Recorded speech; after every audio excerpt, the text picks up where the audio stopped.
Welcome back to It, Chapter 1. Now Eddie is walking down Neibolt Street on the way home, and, well, that house looks a little out of place. Fun fact, I randomly read on the internet recently that they wanted a creepy-looking tree to put in the front yard of this house and thought they were going to have to build a fake one. Then they spotted this tree in someone's yard and bought it from them so they could put it in front of this house. So Eddie's digital watch goes off, because 80s, meaning it's time to take his medicine. Looks like Michael Myers is home.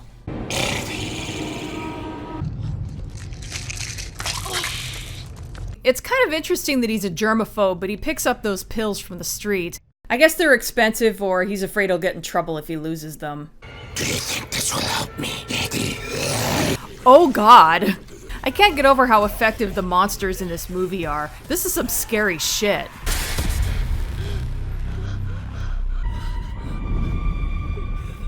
Oh, hi Pennywise. Where you going, Ed? I just noticed it called him Eds like Richie does in the book. Well, float down here. Not that it's easy to miss or anything, but notice his eyes tend to look in different directions. That's not done with CG or special contact lenses or anything. Apparently that's just something that Bill Skarsgård can do with his eyes.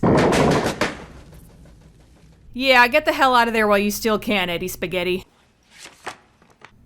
Meanwhile, Bev gets home to find that Ben had put the postcard in her backpack. By the way, good call not putting it outside the door where her dad could find it.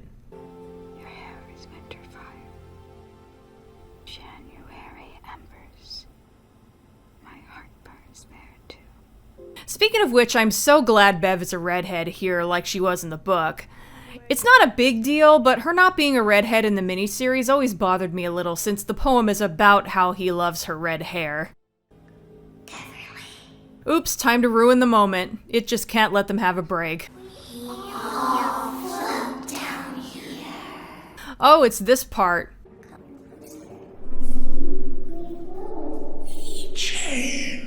This time she actually measures the depth of the drain, which is interesting. 24 feet. Oof, that's not good.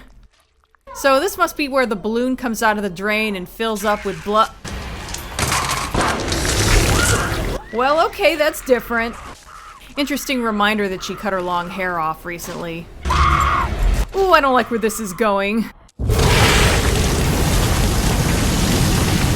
Oh crap, what is this, Evil Dead 2? Come to think of it, the light being covered in blood, causing it to cast a red light on everything, really does remind me of Evil Dead 2. I wonder if that's intentional. What the hell is going on? Of course, Dad doesn't see the blood. What blood? There was blood in it. Jeez, poor Bev. Why'd you do this to your hair? Makes you look like a boy.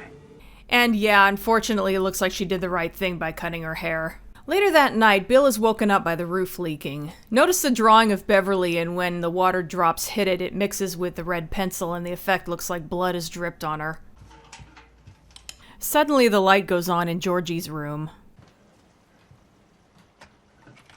Lego turtle. Oh, poor Bill. He follows the noise and eventually the muddy footprints downstairs.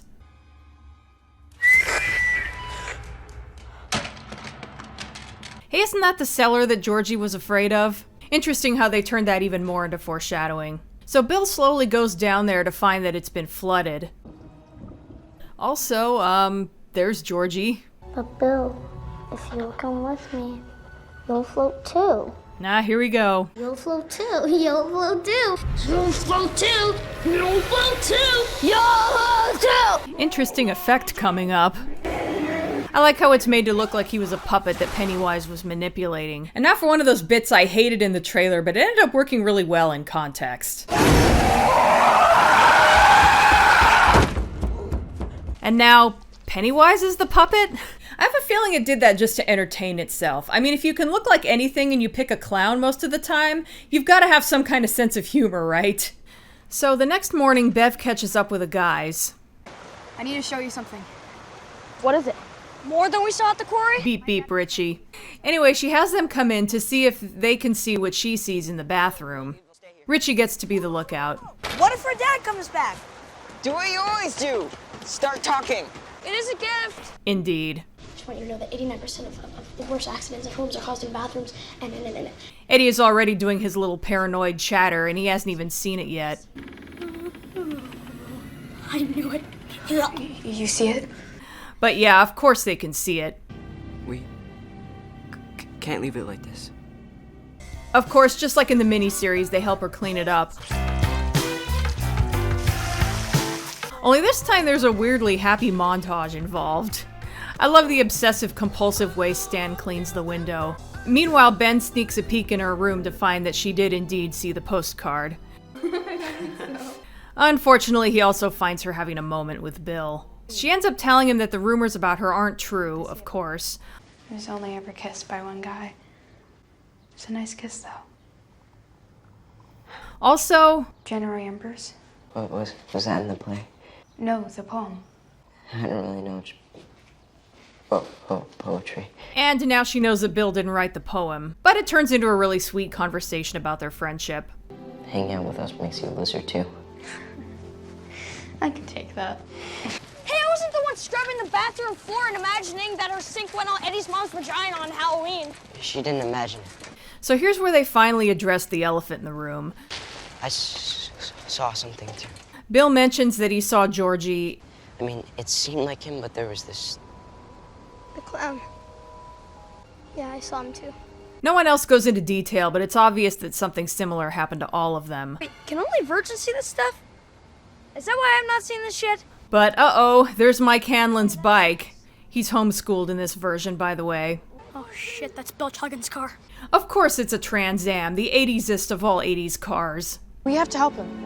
Though maybe don't leave your bikes in the middle of the street. I love that Stan took the time to use the kickstand on his. So yeah, the bullies are torturing Mike in the woods. You're a big help, Pennywise. Bowers is literally about to murder Mike when he takes a hit with a rock instead.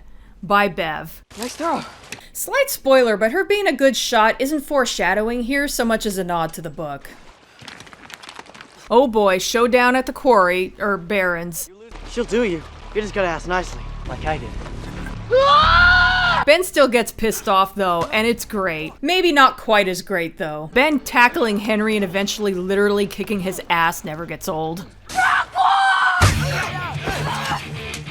I do love the rock music kicking in though. Nice touch. And here comes the icing on the cake. Fuck you, Losers 1, Bowers Gang 0. Go blow your dad, you mullet-wearing asshole! As if this wasn't giving me Stand By Me vibes already, now we've got a train in the background. Mike thinks that they're gonna be in trouble with the Bowers Gang now, but they're like, nah, they hate us no matter what. Welcome to the Losers Club! And the Losers Club has been formed. It's the 4th of July, and so many kids are missing now that some of the flyers for the ones who have been missing for a while have been covered up by the newer ones. Is it ever gonna end? I actually think it will end. For a little while, at least. This is where Ben figures out that catastrophes like this happen for a while in Derry, and then stop every 27 years. Yeah, I think that's accurate to the book, though the miniseries changed it to 30 years because it came out a few years after the book and they wanted the adult scenes to take place the year it came out. Meanwhile, this movie came out 27 years after the miniseries, so nice one, creators. As for it, they figure that it must go into hibernation and then come back out to feed every 27 years. My grandfather thinks this town is cursed. He says that all the bad things that happen in this town are because of one thing. They talk a little more about what they've seen. Maybe it knows what scares us most, and that's what we see. I saw a leper. He was like a walking infection. But you didn't. And yeah, Stan is struggling with this a little, and is insisting that they're hallucinations of some kind. Because it isn't real. Not Eddie's leper, or Bill seeing Georgie, or the woman I keep seeing. She hot? No, Richie. She's not hot. I don't know if that was meant to be funny, but that line cracks me up. No, Richie, she's not hot. Stan is just so done with Richie. He kind of has been the whole movie, but it really comes to a head here. Her face is all messed up. None of this makes any sense. And here comes the explanation of what Mike saw. When he was very little, he was in a house that burned down. Before I was rescued, my mom and dad were trapped in the next room over from me. They were pounding on the door, trying to get to me. Damn, poor Mike. We're all afraid of something. Got that right. What are you afraid of? Clones. Boy, are you in the wrong movie. Afterwards, they're in, I think, Bill's garage, and Bill is showing them the place where Georgie disappeared in relation to other locations. Everywhere it happens, it's all connected by the sewers. Each one has a path, and the place where they all seem to converge is the house on Neibolt Street. Poor Eddie has an asthma attack just thinking about it. That's where it lives. I can't imagine anything ever wanting to live there. Can we stop talking about this? This is summer. We're kids. I can barely breathe. I'm having a fucking asthma attack. And yeah, he's just done. Now that they're all distracted, it's about to make an appearance. It cycles through Bill's family pictures. Notice that the mom has hair in her face. I love that he makes a goofy face for no reason. Turn it off. Yeah, that's not gonna do anything.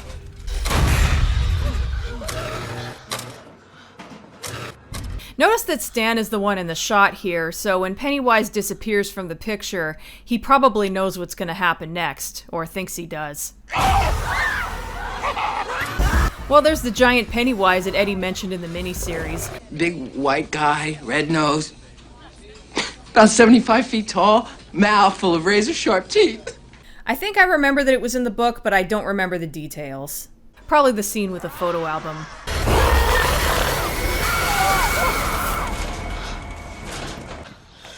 Thanks, Ben. Ha, she thanks Ben, but she hugs Bill. Anyway, now Bill has an idea. So let's go. Neibolt. That's where Georgie is. After that, Yeah, it's summer. We should be outside. If you say it's summer one more fucking time. I mean, it is summer. Bill! Basically, he's gonna go whether they help him or not, but naturally they try to stop him. Time for Bill to make a speech. What happens when another Georgie goes missing? He makes a good point about how kids are disappearing left and right and no one is doing anything about it. I go home and all I see is that Georgie isn't there. And he just can't sit and let it continue to happen. So walking into this house, for me, it's easier than walking into my own. Wow. What? He didn't stutter once. I like the mention of Bill not stuttering. It does kind of disappear when he's talking about it. Wait! Stan is, of course, the one who suggests that someone stay outside to keep watch. So, who wants to do it? Yeah, you can't all stay outside. I mean, are we men or are we mice? We're mice! Then let's act like mice. Time to go into the house on Neibolt Street. I know it's also called the Well House, but the other just sounds more foreboding to me. I can smell it. Don't breathe through your mouth, because then you're eating it. That was mean making Eddie gag. It's kinda true though, or at least I know the feeling. Then Richie finds a missing flyer and, yeah, that can't be good. That's my shirt. That's my hair. That's my face. This is the first time Richie has lost his cool. Usually he covers up, well, just about any emotion with humor. Look at me, Richie. Look at me. That isn't real. It's playing tricks on you. Bill's a good leader in every version of this story. Damn, that's creepy. Yeah, follow the disembodied voice. That's totally the right thing to do in a horror movie. Oh, hi, Betty Ripson.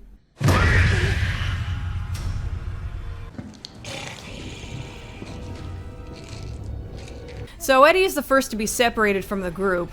Guys!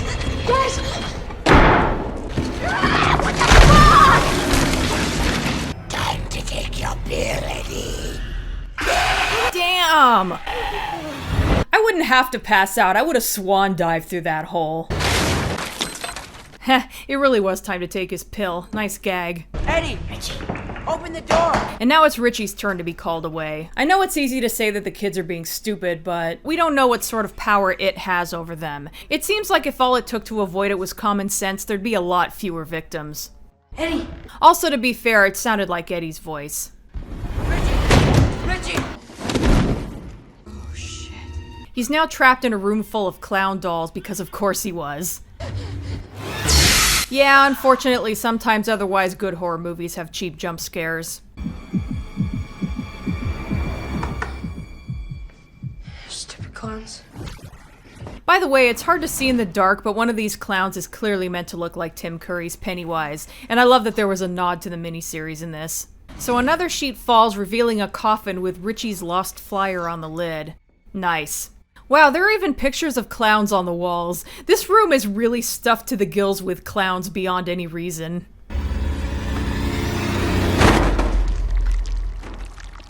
Dude, it's a likeness of you with its mouth sewn shut, laying in a coffin, and you can only comment on the maggots?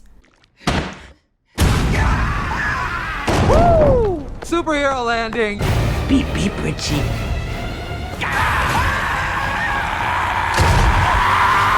So, bit of a nitpick, but Beep Beep Richie doesn't really have a place in this particular movie. In the book and miniseries, the kids had a lot of silly slang that they had made up, and one of them was beep beep whenever Richie was talking too much. Well, hey, Larry, Curly, and Mo. Beep, beep, Richie. In this movie, no one says it, which is fine. It's not something I can really imagine kids saying in the 80s anyway. Except that Pennywise randomly does in this one scene for no apparent reason. Before he was mocking Richie. Beep, beep, Richie. But here he's just saying a random thing that only the audience knows is a callback. It's kind of weird. Speaking of weird. Wanna play loogie? Back to Eddie, it sucks to be him right now. I'm sure it'd be traumatic for anyone to find their arm bent at a weird angle like that. But can you imagine how bad it must be for someone like Eddie, who is perpetually worried about being hurt? Granted, it's disease and not injury that he fears, but I could see the two being linked. He probably sees himself as very fragile in general, and this has got to be one of his worst fears after illness.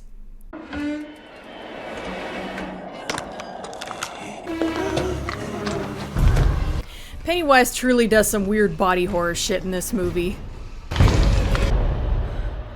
Time to float. And then sometimes he's just goofy.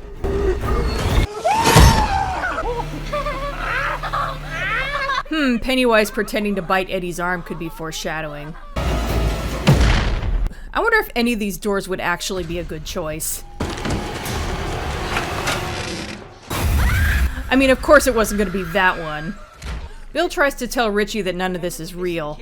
Tasty, tasty, beautiful fear. You'd have a hard time convincing Eddie of that. I like how his eyes roll back into his head like a shark. Convincing themselves that it wasn't real made it so the door actually was safe to go through. Sorta. Pennywise is like, cool, join the party, everybody. This isn't real enough for you, Billy. It wasn't real enough for Georgie. Uh-oh, he played the Georgie card. Holy shit, Bev's a badass. I can't tell if it's being scary on purpose or if its disguise is fading because it's injured. Maybe a little of both. It's not too injured to use that post as a weapon. It's definitely injured. Notice how it backs into the darkness to get away. And down a well. Don't fucking touch me! Meanwhile, Richie fixes Eddie's arm. You did this. Wow, his mom's timing is so good, I nearly thought that was it disguised as her. I guess her Munchausen syndrome by proxy sense was tingling. God, this lady's a mess. She's got a roller stuck in her hair. Oh, I've heard of you, Miss Marsh. And I don't want a dirty girl like you touching my son. Don't worry, this isn't the book. And Eddie is done with you. Do you hear? Done! Anyway, Bill's got some good news. I saw the well. We know where it is, and next time we'll be better prepared. No! Naturally, that's coming from Stan, but I can't say I blame him too much. Eddie was nearly killed! Richie agrees with him, and so does Ben. It comes back every 27 years. Fine. I'll be 40 and far away from here. But once again, Beverly's a badass. I want to run towards something, not away. I'm sorry, who invited Molly Ringwald into the group? I love that line. Honestly, when I first saw the trailer for this, one of the first things I noticed is that Beverly looked like Molly Ringwald. And I thought, this probably takes place in the 80s, that makes sense. So even if they didn't cast her for that reason, this line reveals that they were definitely aware of it. I also literally just caught that she's flipping him the bird when he says that. Georgie is dead. Stop trying to get us killed too. Now Richie is playing the Georgie card. He's right though. There's literally no way that Georgie could be alive, and Bill has to know that. He's just in very heavy denial. And from Richie's perspective, it could cause him to get himself and his friends killed too. Take it back! Beverly gets it. This is what it wants. It wants to divide us. They can only defeat it if they stay together. Their bond is what makes them a force to be reckoned with. So Richie leaves the group, along with Stan and Ben, and eventually Mike. My granddad was right. I'm an outsider. I gotta stay that way. Cue a montage of each of the kids alone. Looks like Richie is the only one who went to Stan's bar mitzvah. Mike has gotten over his squeamishness about killing the lamb. Interesting that the blood begins to reappear in Beverly's bathroom. About a month later... Put the next target out there. Oh shit, Henry. What the hell's going on here? His dad is a cop in this version. I don't recall that being the case in the book. Either way, he's still horrible. But here's a line that might be foreshadowing. Ain't nothing like a little fear to make a paper man crumble. Meanwhile, Eddie goes to the pharmacy to pick up his multiple prescriptions. You know it's all bullshit, right? What is? Your medication. So, this is the same girl who was tormenting Beverly in the beginning and is also the daughter of the pharmacist. Anyway, in this version, she's the one who tells Eddie about his medicine. They're placebos. What does placebo mean? Placebo means bullshit. I mean, that's not exactly what placebo means, but it works well enough in this context. Your cast. No signatures or anything? So sad. I'll sign it for you. Oh, Eddie, don't let her write on your cast. I think I like the original better, where the pharmacist himself pulled Eddie aside and told him in the kindest way possible that Eddie's mom had been giving him placebos. It's water, Eddie. Water with a squirt of camphor to make it taste like medicine. It was kind of nice, if a hard pill to swallow for Eddie, no pun intended. I liked there being a little scene where an adult was looking out for Eddie. It's not a deal breaker or anything, I'm just saying. Back to Henry, he seems to spot something. Oh boy, someone or something is about to influence him. Ah, it's his knife that he lost earlier in the Barrens. It even still has dirt on it. That weird kids show is on again. And you will too, Henry. Make it a wonderful day. Kill him. Kill him! Kill him! Oh, no! Give him a big round of applause! I love this freaking movie. Kill them all! Kill them all! Kill them all! Also, I don't remember if Kill Them All was in the book or not, but it was definitely in the miniseries. So, likely in the book as well. In the miniseries, it was Henry as an adult. I believe Henry did kill his dad in the book, but it wasn't in the miniseries. Meanwhile, Bev is about to leave the house to find that she's locked in. You know I worry about you, Bevy. Yeah, we worry about her too, but not for the same reason. Anyway, Dad found out about her boyfriends, not boyfriends, and he's not too happy about it. I know what's in boys' minds when they look at you, Bevy. Yeah, we know you do, you freak. Are you doing womanly things down in the woods with those boys? What's this? Oh, it turns out he found the postcard from Ben. Are you still my girl? No. Oh god, Bev, what are you doing? I said no! Get away! So yeah, this is a lot different from when Dad found out about the poem in the miniseries. It was heartbreaking, of course, but nowhere near this violent. Those boys, do they know that you're my... And oh my god, she really is a badass. I guess maybe she feels a little more invincible after impaling Pennywise's head earlier. Yeah, this isn't gonna end well for somebody. Oh shit, that's a lot of blood. Correction, it didn't end well for either of them. Meanwhile, apparently Bill was gonna meet her somewhere and she didn't show, so he pays her a visit.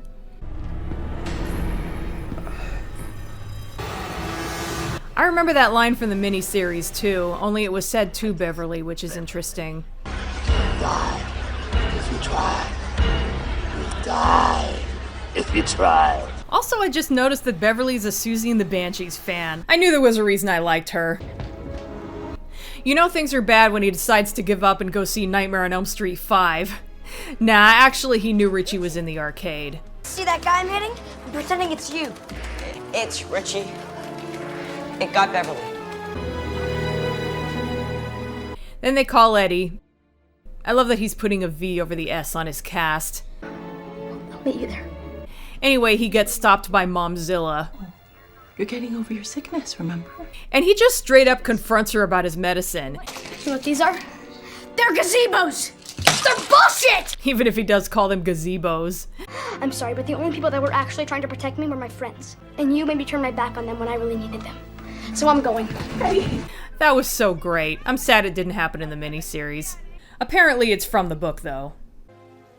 Mike has joined the group too, and he is armed to the teeth. Back to the house on Nightbolt Street because now they've got to save Beverly. Meanwhile, Eddie throws away the fanny pack that he keeps his medicine in. Stan? Except poor Stan almost doesn't go. But if we stick together, all of us will win. Boy, is this ever going to be rough on him.